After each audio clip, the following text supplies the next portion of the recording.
Yeti. You're a f***ing moron. Put it this way, I think Sami Callihan might as well just change his name to Invader 1. I want to know why. Like, he can dodge any question. Like, I'll tell anyone that. You can tell me but I'm going to ask specific questions. Promotional consideration paid for by the following.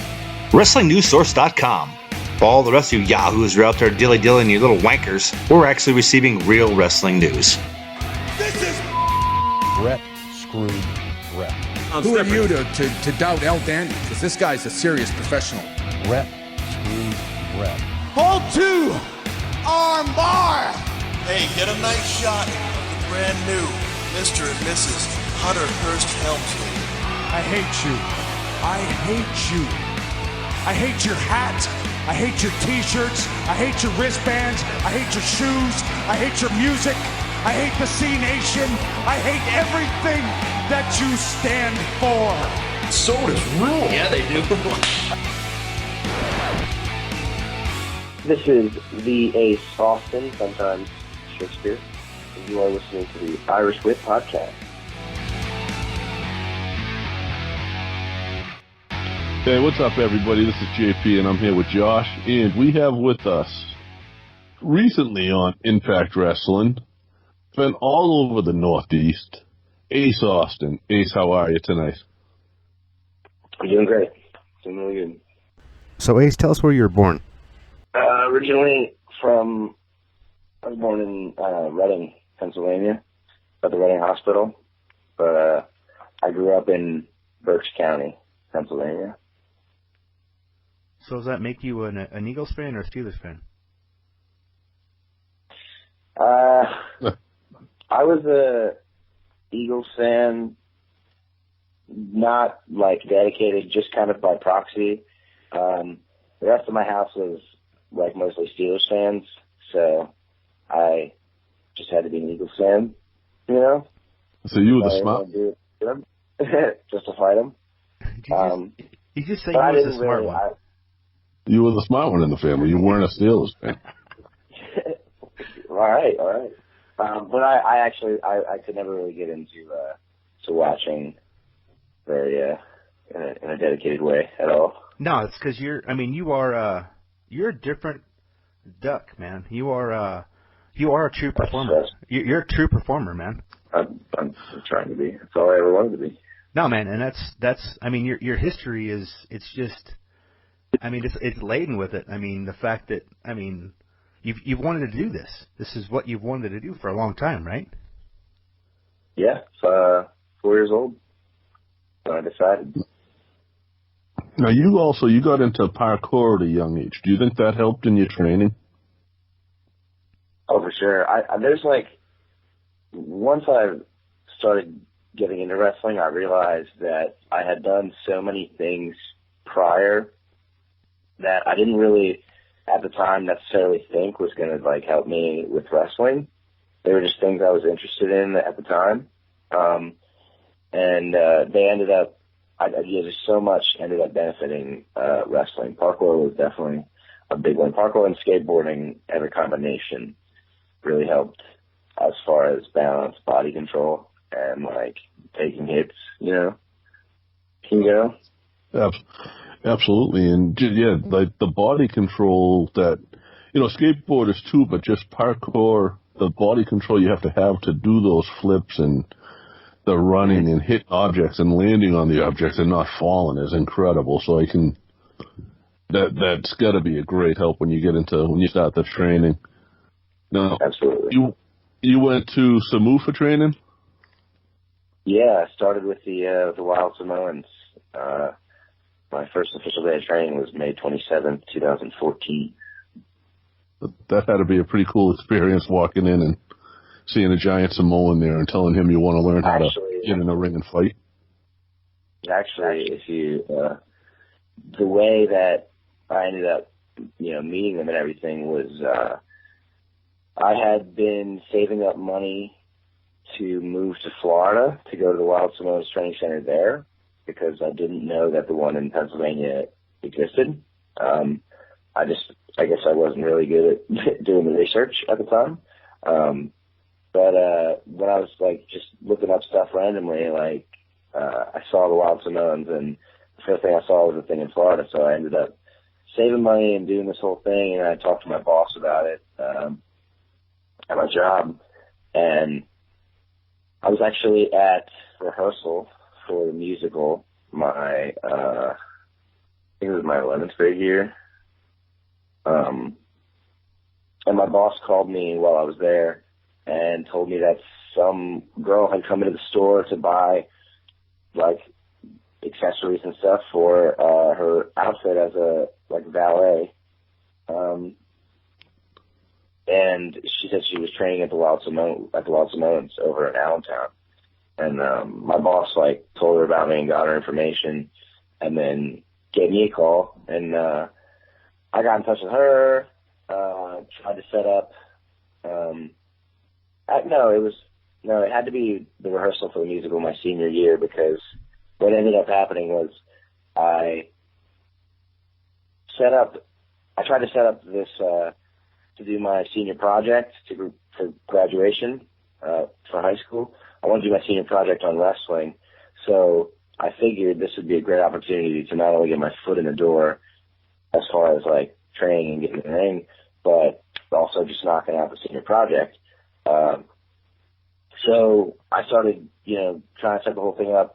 She ended up not being great with communication toward the end of things, so I just called the number I found online, and Sami picked up. So that was kind of cool, especially at the time. Like, Sami picked up directly and was, we set up the whole thing. I asked him about doing the senior project, and he said, yeah, that'd be cool. And just told me, like, what time I needed to be there and for the setup and all that. And I asked, it'd be cool if I interviewed people to just all the criteria for the project and whatever. And then at the end of the conversation, I asked, I was like, what age do you start, training? And he said 17 with parental consent. And I was turning 17 the day before the event that I would be attending for this. So I let him know that, and I told him I'd be there to get started. So I went and I did the project, and it was great. Alpha actually had come up from Florida for that event and ran a seminar that I got to be a part of. That's awesome. And I got to add that into the project. And then I kept going back to like, I sat in at trainings, and I kept helping with shows until I could get so I could sign the paperwork and stuff and get the permission from my parents and all that, from my mom. And so then, May, I finally actually started, and it was, I just, I rocked it from there. That's kind of how I just wanted to go. So you had quite a good first day of training if you had Alpha, huh? Yeah, it was.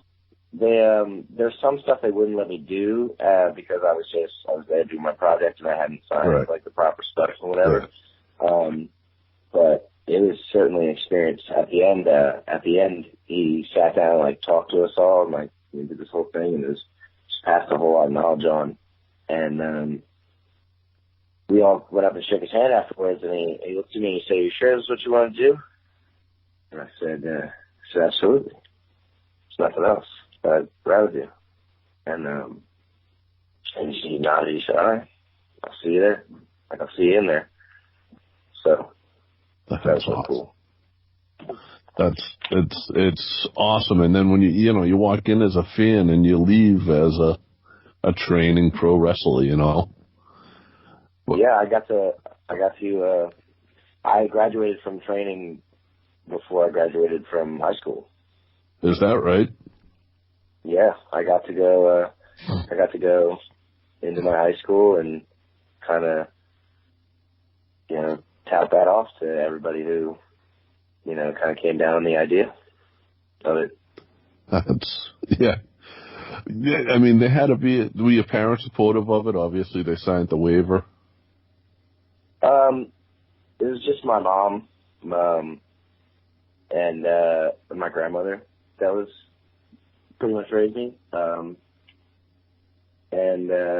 mom. It was just more like a timing thing, getting her to get, like, the paper signed and everything like that. There was never a time where either one of them was against me doing it. The only things that they've ever been like, they've ever questioned are just kind of like the stuff that I put myself through kind of as I do it. You know, that's just the cringeworthy stuff but they've never once been against it. That's it. I mean, some of the, especially I don't like the CZW stuff. That can get out there. That can get pretty dangerous, and I'm a huge CZW fan, so that's why I chuckle, because I've loved CZW since talking to Maven and DJ and Drew Gulak when he probably was $120. Yeah, oh wow! You've been at day one with those guys. Yep. Now, what was that like? Because that was kind of your next big step, I'd say. It's probably going into the Dojo Wars, right?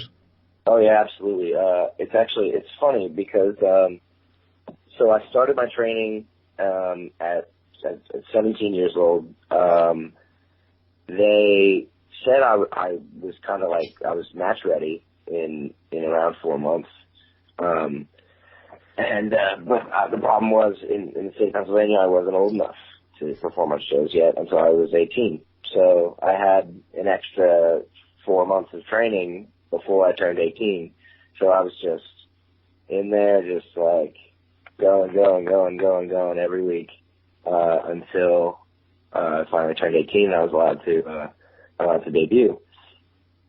So they ended up debuting me on April 4th of 2015. And the day that it happened was kind of like I was running music for the WXWC4, the Wild Simone's Fed. Yeah.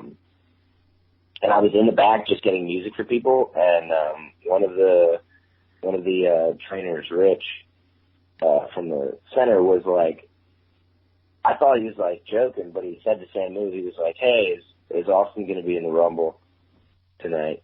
Samu was like, "Did you have your gear?" And I was like, "Well, yeah, of course I do." And he said, "All right, well, you're number 5." So I was, so it just kind of, they threw it on me just like that. And I didn't really have any time to think about it because I still had to run music for the show. So I ran music for the show up until intermission, and then somebody jumped on for me so that I could like change. And then, and then it was Rumble time. And it was crazy. Like the moment I actually like kind of could breathe and realize what was going on was pretty much right before I was going out the curtain, because everything was so hectic that day. So music played, the announcer did the whole thing, so I came out and it was crazy. And then after that, it wasn't even 10 matches into my career that I ended up in Dojo Wars. Wow. Dojo Wars 51, right? Dojo Wars. Yeah, Dojo Wars 51. That was it. Me versus Samuel Adams. It's October 28th. And this is still at the same time you're training with Samu twice a week, right? Yeah. I was training twice a week, and I was going to Jersey every Wednesday for Dojo Wars. It was ridiculous. So do you feel like, and this is a common theme that we find with guys that we know, such as yourself in the business, is that you were, when asked the question, and they ask the question, is this really what you want to do? I mean, they kind of put you through the ringer and they ask you that question, is this really what you want to do? And when you answer yes, they're going to put you through even more of a ringer and see if you really want it. And up to this point, man, it sounds like everything that you have done, everything you continue to do, you just seem to be in the right place at the right time, doing the right thing. I've just really tried to follow the flow of anything. I'm just grabbing at whatever has popped up in front of me, you know. The Samoan thing, it was the people I ended up jumping on the road with, like Lance, and everything, whenever he had bookings up in like Pittsburgh and stuff. So I got to experience a little bit of like different show stuff doing PWX up in Pittsburgh. And then we did another thing close to Pittsburgh called like NWL. And then so I got to do just like a little bit of just a small bit of travel before the Dojo Wars opportunity popped up. And after we went out there, they invited us to come back every week. That's what I did. I just went back every week, even after everybody else that I would travel out there with stopped going. I just kept going every week, and it slowly, my traction slowly started, shifting gears, because you gotta grow, you gotta move on to certain things. So I started spending more time out in Jersey, chasing the opportunities that were presenting themselves out there. And soon after that, I started traveling with David Starr a whole lot to shows. And then that's how I met the Midwest guys. And then once David Starr started going overseas a whole lot, I just kept going out to the Midwest and just kept, that relationship going, and that slowly grew into the opportunity to move out there. And that's how I ended up there. So that's for me, that's a perfect lead-in, because you did mention specifically PWX, correct? Yeah. So we just got to get one story from you, and that's I guess really the story that everybody wants to know of you traveling to the PWX show, and where Shakespeare comes from. Okay, so that's PWX. That's PWX in the Carolinas. Cool. Yeah, that stuff didn't come until I started traveling with David Starr. But yeah, okay, I'll tell you about that. That ended up being, and I was sitting between Starr and Sammy, just for whatever reason, just was like, well, I feel like you need a last name, and just started like throwing random ideas out there. I told him that when I first started, like I did have a last name. When I first started, I did Ace Austin Hiley. That was my full name. And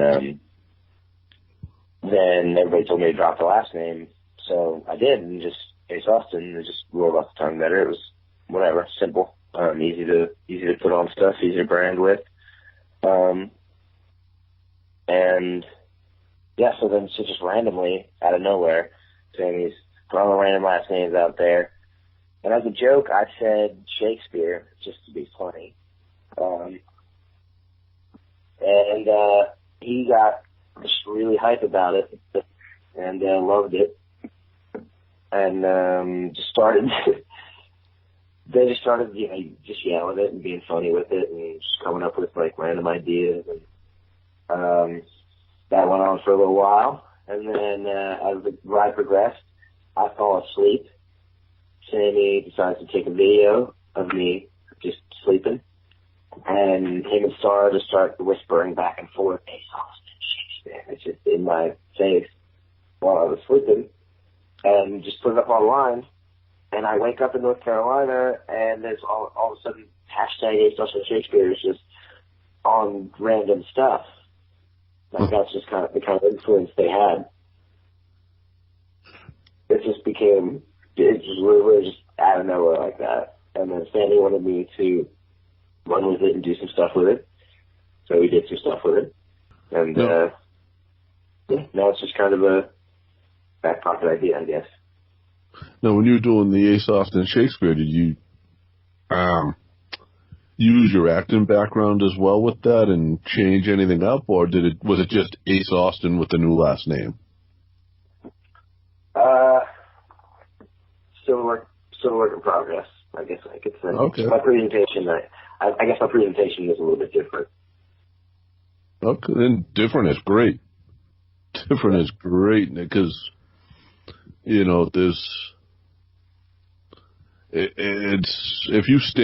different is how you stand out, and if you stand out, that's how you're going to get noticed here, and that's how you get things like the one night only impact I didn't go to Canada expecting anything at all from that trip.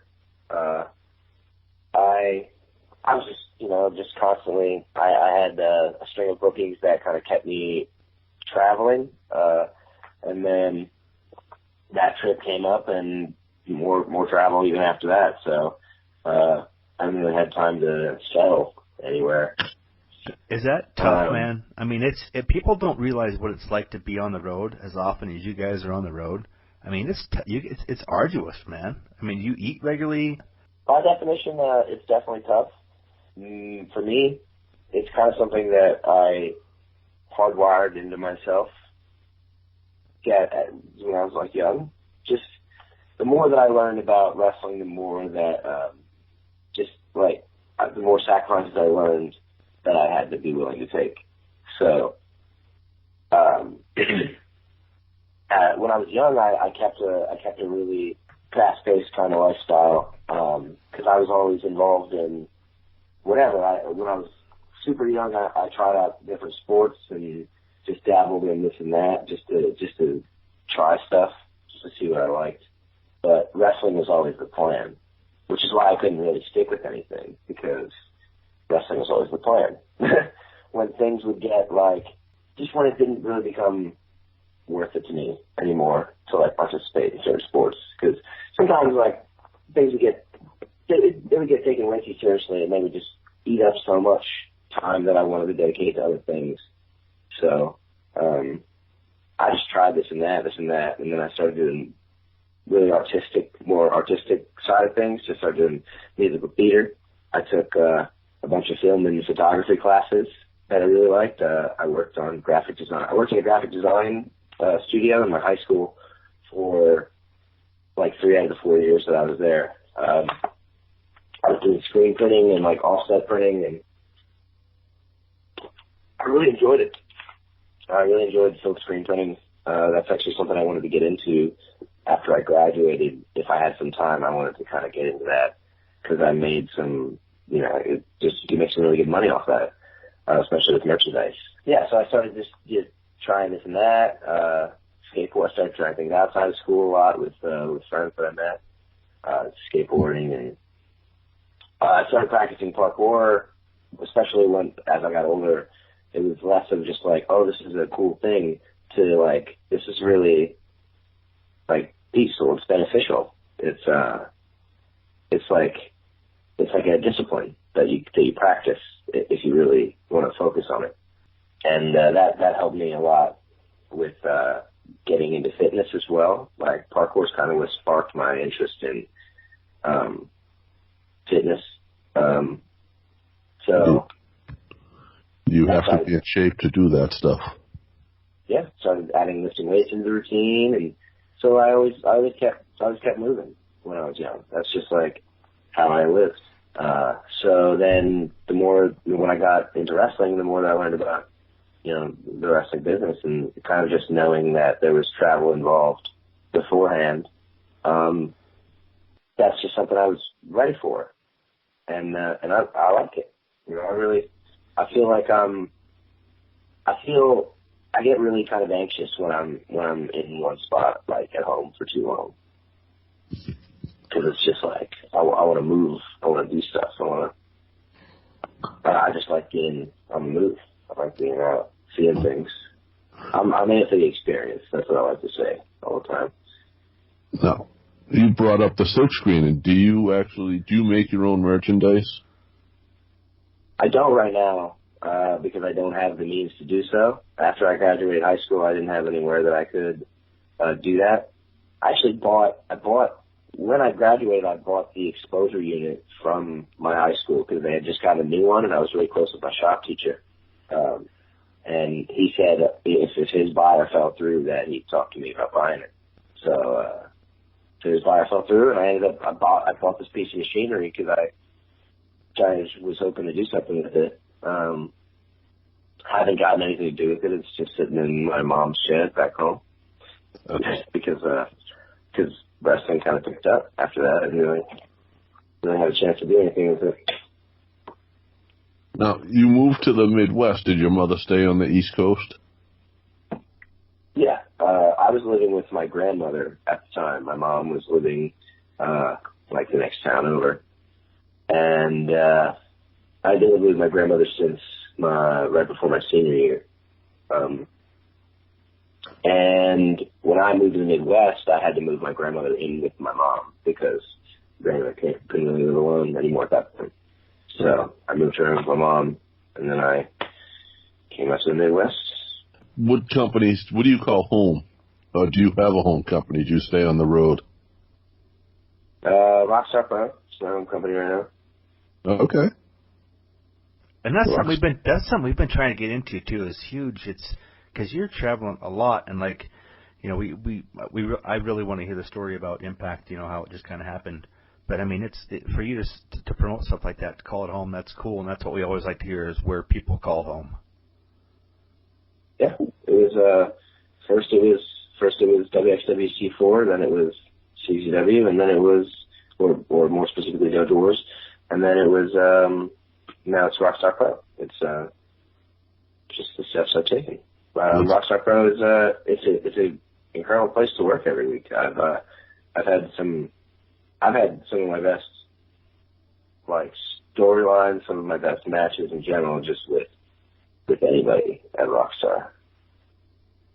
And I got to have that match with Spawn just recently, which was incredible. Huge. It was an amazing opportunity to have.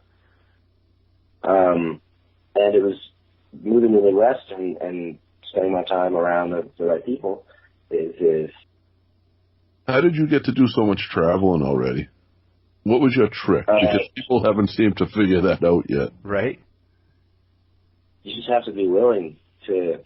You have to be willing to pick up and sacrifice your time to do it. There's too many people that I hear that are like, oh, like I'm gonna take it easy for X amount of time, and I'm gonna do this and this and this, and it's like throwing yourself back. From day one, it's been anytime something has popped up, I'm down. You have to be a yes man when it comes to traveling. Empty seat in the car, you're taking it every time, right? Oh, 100%. Now I have to be a little more choosy now, just because my schedule is more full now. I just have to, figure things out more. But if I can just stay in a constant rotation, anytime I come out to the East Coast for shows, like almost a week-long venture. Yeah, and that's that's what it should be, because, for what you take in on a show, 2 or 3 shows to make the travel worth it, so. Yeah. But there's ways of going about it, and, it is a business at the end of the day. It has to make money. You have to pay your bills. How did Impact go down, man? Are you able to tell us how that all went down? Okay, yeah. So, so the opportunity came up to get in the car and head to Canada for the Impact tapings and to be around, be handy. And the opportunity came up for a match on the last day. And I was on it. It was me versus Mr. Atlantis, the dark spot. And I just, it was kind of a crazy, like, hey, this is happening now. Get ready for it. So it was nothing to prepare for. I just had to jump into it and just work on that. I feel like I thrive under pressure. That's kind of how I've always been. Because I just put myself in a situation and try to figure it out, because I feel like that's the best way to perform. All because you chose to show up, huh? Yeah. Exactly. That's the shit. That's the shit right there. I mean, that's just the shit. That's the story in and of itself. It is. And the crowd reaction was unbelievable. Everything was been the best. Could have asked for a better opportunity to kill it, I mean, there's specific tournaments that when I look at people that are in it, it validates a lot of stuff for me.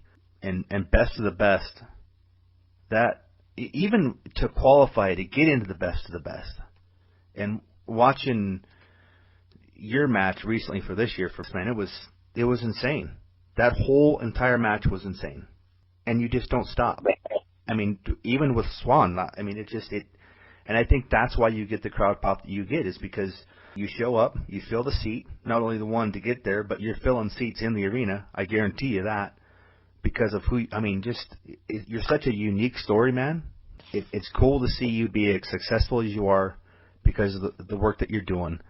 I mean, how much and you mentioned these guys earlier, I mean, how much has David Starr and Sami Callihan and Jake and David Christ really, we understand David's kind of a mentor to you, but as far as the other guys, I mean, it's in the Midwest. I know you probably can't tell who you jumped in the car with or how the opportunity happened or whatnot, but how much more is your schedule filled up with now since just jumping into that car with an open seat and getting the opportunity?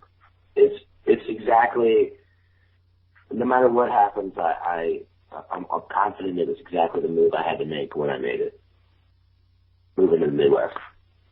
Because I was in a circulation of doing these like East Coast shows and just filling up weekends with these, because there's just so many shows that run on the East Coast. There's just so many everywhere. So keeping a calendar full was never a problem, but it was just, what was I getting out of all of it?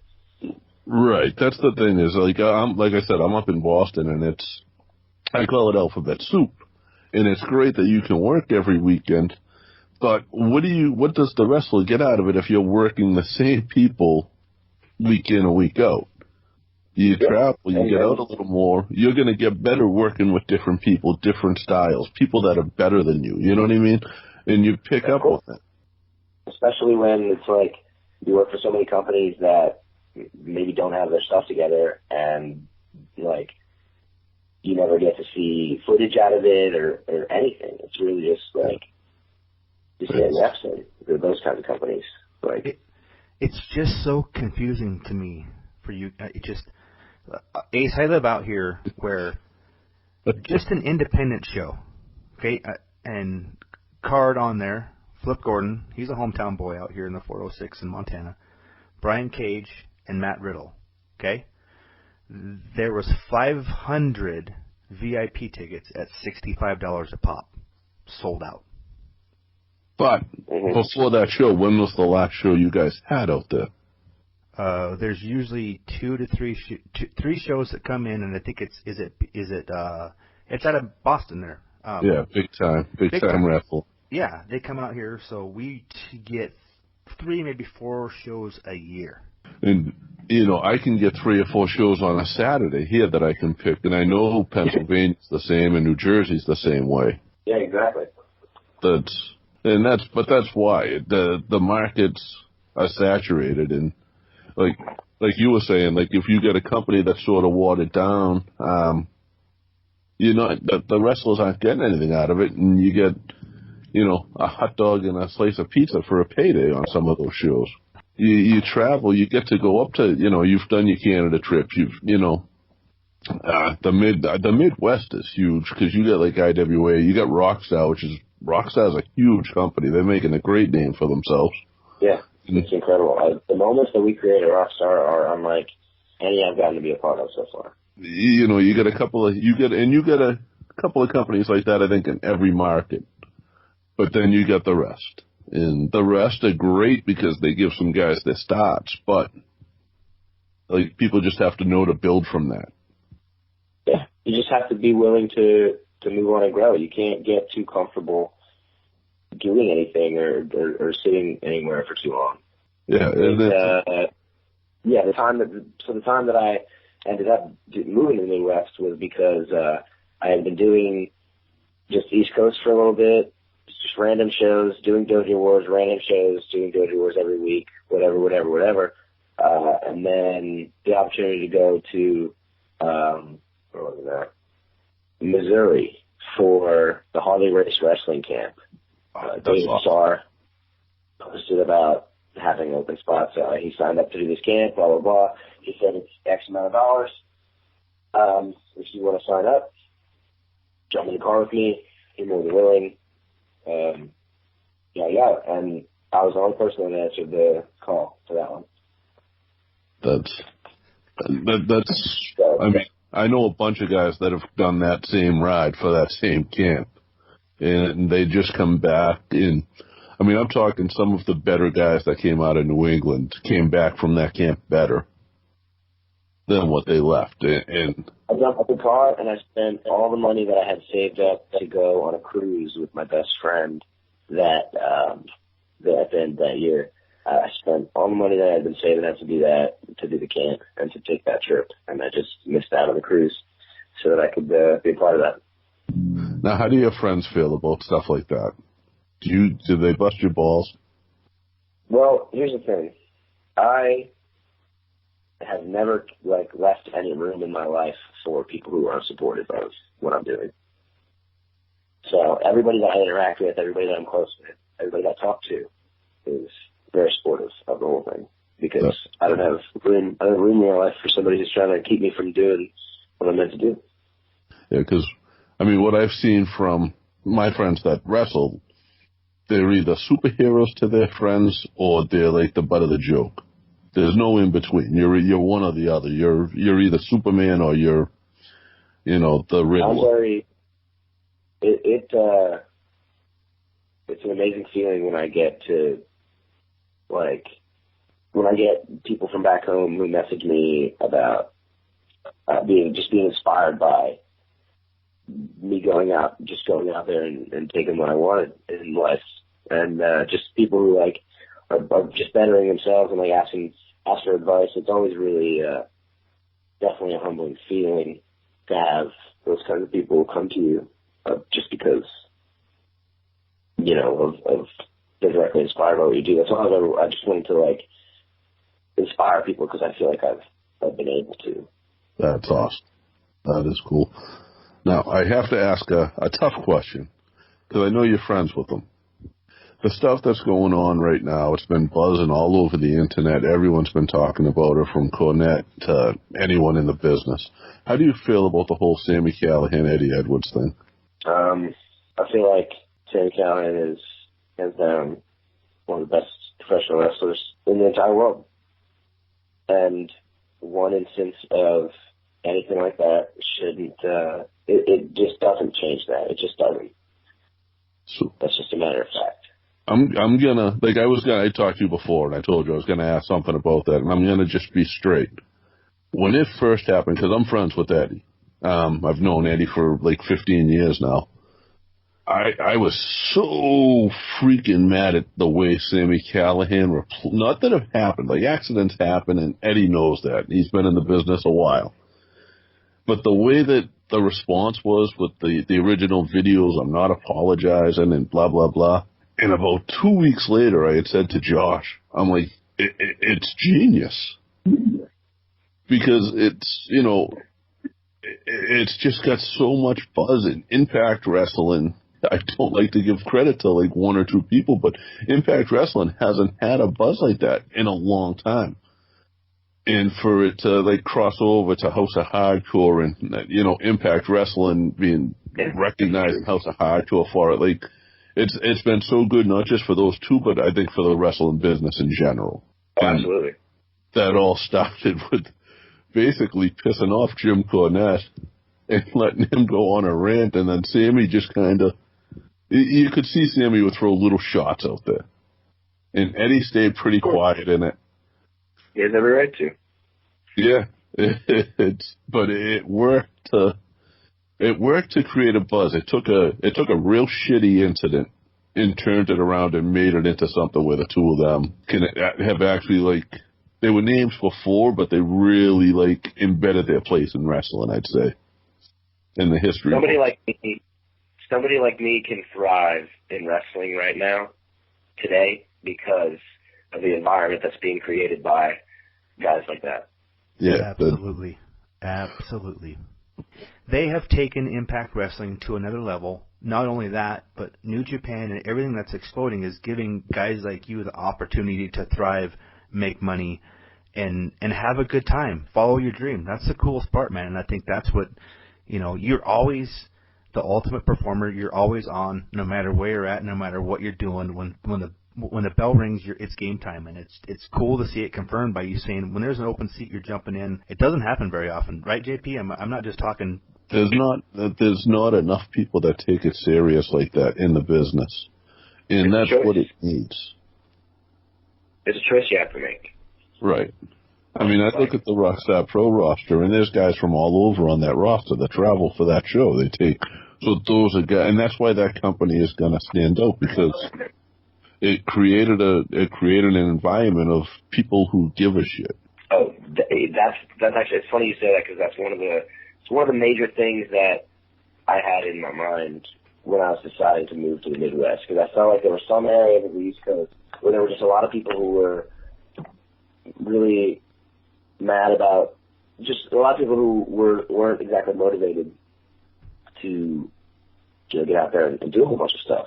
That's where that whole complacency thing that I talked about comes in, is seeing that kind of thing. The more time that I spent going to the Midwest, the more I saw an environment where people gave a shit about wrestling and about progressing, about being somewhere. Seeing how many cars I could jump in, essentially, is what made the decision really easy for me. Because Jersey, the dojo, all those guys were 2.5 hours away from where I was living with my grandmother. So it's not like I could just be readily available. It's like I had to know ahead of time, or at least within 2.5 hours of the time that you're leaving, I had to know, that the opportunity is available. Moving to the Midwest, it's just on hand. It's so close, and it's just connected. It's definitely a good, home base. Yeah, and they're a monthly show, right? We run every Wednesday, and then we do the pay-per-view the first Friday of every week. Is that right? So yeah, it's weekly. And not on the weekend, which is amazing because it doesn't screw up any other bookings for you. Yeah, it's great.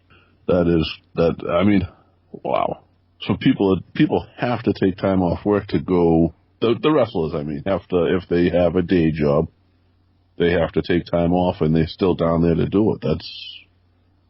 That's amazing. It shows commitment, man, and that's the cool thing. Yeah. I think that's where a lot of these, like Ace is talking about, when he says this is, Rockstar Pro is my home. The reason it's my home is because of this, and I think that's the cool thing, is they do things the right way and make those expectations, and they put it on the athlete, performer, whatever you want to stigmatize or label. These guys are making that commitment and showing that, and I think that shows. And I mean, Ace is, how old are you, Ace? Are you even 22 yet? I just turned 21 at the end of February. Dude, this kid is. I mean, it's obvious that he has had mentors throughout his life in this business. The professionalism, his maturity is next to none. I mean, I'm not blowing smoke, right, JP? No, and being so young, it's awesome, because you've already been around for a couple of years, but you got such a long road ahead of you. Absolutely, it was the perfect timing. I right from the jump, when I asked Samu that question, when do you start training? That's when that was me deciding right then and there that, like, this was my definitive answer, because I didn't know. It was all just like, what do I know? How do I know what I'm finding on the internet? Like, there's just different things. I don't have a definitive answer. So asking him, somebody I had direct contact with, and it was my first experience. I didn't know indie wrestling existed before I started training, because it didn't exist where I'm from. It wasn't a popular thing anywhere around where I'm from. So I didn't know anything about indie wrestling beforehand. So learning about all this and falling in love with indie wrestling is what made my path kind of go the way that it went. Because I could have just stayed at the Samoans and just waited for an opportunity, just kept doing WWE camps and just kept this and this and this just to get signed, and get thrown developmental or something like that. Like, I could have done that, but I fell in love with indie wrestling. I learned about the experience. I learned about the kind of life you can have for yourself, the kind of life you can make for yourself on your own. And that idea really was attractive to me. So that's kind of what steered me towards this gypsy lifestyle of staying on the move and following whatever the best opportunity in front of me is. It really is a gypsy type of lifestyle. Trying to keep, just, Josh had talked about it, like how you eat, the diet and stuff, trying to keep your diet while you're on the road and not screw everything up and stay in the gym while you're on the road. You have to adapt to every environment and every place you're in. We had a show recently where we talked to, I don't know if you've ever heard of Paul Richard. He was a ECW referee. He's starting to speak out now about CTE. How do you feel about that with pro wrestling right now? I feel like there's definitely a lot of room to be hurt, because there's just so much available in certain areas that, anybody can just get in the ring and screw around. But I also think that if you follow the right path and if you put yourself in the positions that you should be in, the truly beneficial positions in professional wrestling, I think that I rarely work with anybody I don't feel safe with. Okay. Right now. And again, we talked about it earlier, like accidents happen, and it does, and it's just the CTE right now is just knowing on it and doing a little bit of research on it. Like, I cringe at chair shots at this point. You know what I mean? I've only had two concussions from wrestling. 2 or 3, yeah. But it's never been, it's always just kind of like, the shit happens kind of thing. It's just something you got to be ready for. Right. And that's kind of what Paul was saying when he talked to us was everybody's on autopilot, and you don't think about it. You think about, all right, if I punch that wall, I might break a knuckle. You don't think about, if this hits my head, I might wind up with CTE in 10 years. It could. But what do you feel like is next? What's your next step, do you think? My next step right now? Yeah. I think my next step right now is just tackling the big dogs that I haven't got a chance to be a part of yet. I think this is really going to be the year that I get to make at least an appearance in all of the major ones that I've missed so far, and then ideally not too long after that, the bigger ones just above that. Okay. If that makes any sense. This year's kind of the start of your breakout. I mean, not that you haven't, but this is the year where you're gonna your breakout kind of advances a little. Yeah. I think this is what I've made everybody familiar. Yeah. And I've tried to make as many people familiar as possible, but I think this is the year where I really am going to be confident in what I'm doing. Before I was just trying things and seeing what worked. And now I think I'm gonna just hit it hard with what I know I'm good at, and continue to grow and get better at the things I'm not.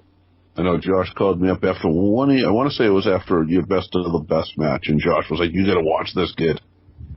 So I think you are doing a good job of making a name for yourself and creating that value, and traveling the way you are is showing that. And I just think the more you travel, the better off. The more of a name you're going to have. You don't have to be. You can be a name before you get to the WWE, and I think guys have proven that now on a lot of the circuits. And that's not by sitting still. That's by going out there and traveling. I'm inspired by the kind of careers that take every pathway before WWE. That's kind of what I'm looking to model, myself after. It's like I said, I really am in it for the experience. I want to know what it's like to just do things, out there in the world. And I think the best way to experience that right now is to just have kind of a loose reins on the whole thing. I'm going to try to nail you down a little bit.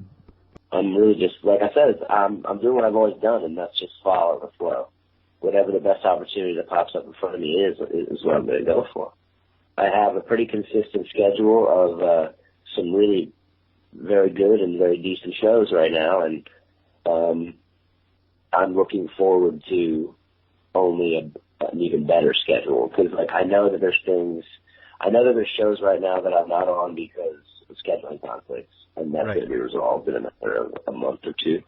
So then I'll get those opportunities. And yeah, I'm just with the money that I'm able to make for myself because of all this, I can really invest in putting out new and fresher performances and content and looks and all this. You know, like the artwork I just recently had done, the comic artwork and stuff is like, that kind of gave me an idea of what I wanted for like my merchandise niche right now, because I feel like everybody kind of has to have a niche, and I didn't really have one before.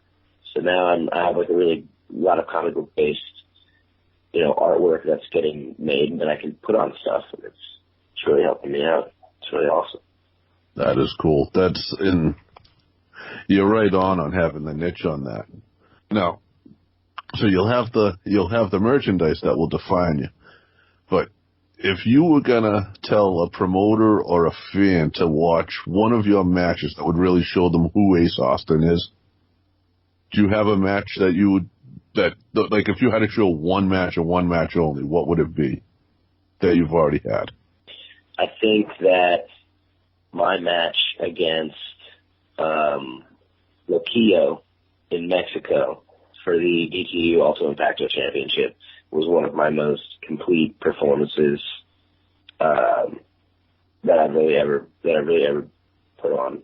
From start to finish, I was really like in that match with all my heart. That match was I'm really proud of that whole thing. A series of matches that I had with Larry D at Rockstar Pro were really I've never been able to connect more with a crowd than I did working with Larry D. See, I recently had when I went in the ring with Myron Reed as well, and I really have a chemistry where we can bounce off each other really, really, really well. I think those are some good ones. Awesome. I know what I'll be watching tonight. Where can people find you online? My Twitter and Instagram is at @the_Ace_Austin. Just Ace Austin on Facebook. That's pretty much all I got right now. Oh, my email, my booking email is ace.austin@AOL.com. Keeping it old school with the email. That's AOL shit right there. That's awesome. And I have a YouTube channel, but it hasn't been updated in some time because I don't have a computer at the moment. I'm working on getting that for myself. Dude, I think you're on the right path, man. You are just 100% eat, sleeping, breathing, all of it right now. To kind of put a more conclusive cap on the question, I feel like I can say confidently that if you just stay tuned, I'm going to keep turning heads. That's really all I can say, because I don't want to just start throwing out like millions of stuff. Hell yeah! I don't have any guaranteed opportunities, but it's all things that I have my sights set on, and that I know I'm going to be able to achieve with just my head down and my feet forward. Head down, feet forward, and just take every ride you can.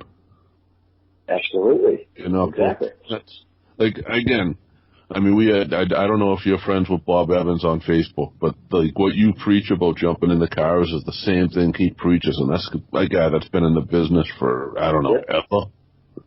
So. Doing the drive. Absolutely. Yeah, exactly. Yeah. That's what the business, and like, wrestling is not the wrestling hobby, it's the wrestling business, and that's what the wrestling business is about, is getting your face out there and getting seen. And even if you're not on the show up with your gear, and you said it, you had your gear for the Battle Royal, and you went out there. That's what you put in. Right. Hey man, I just want to say thanks a ton. I mean, we've gone for an hour, but I just want to tell you, man, thanks really for taking the time. And this, JP and I've been doing this for fucking ever, but you got it, man. You do. You don't need us to validate it, but dude, you were on the right track. Thank you. Appreciate it. Hey, like I said, I'm always down. I'm always down for whatever. Awesome, man. Thank you again. Thank you for your time.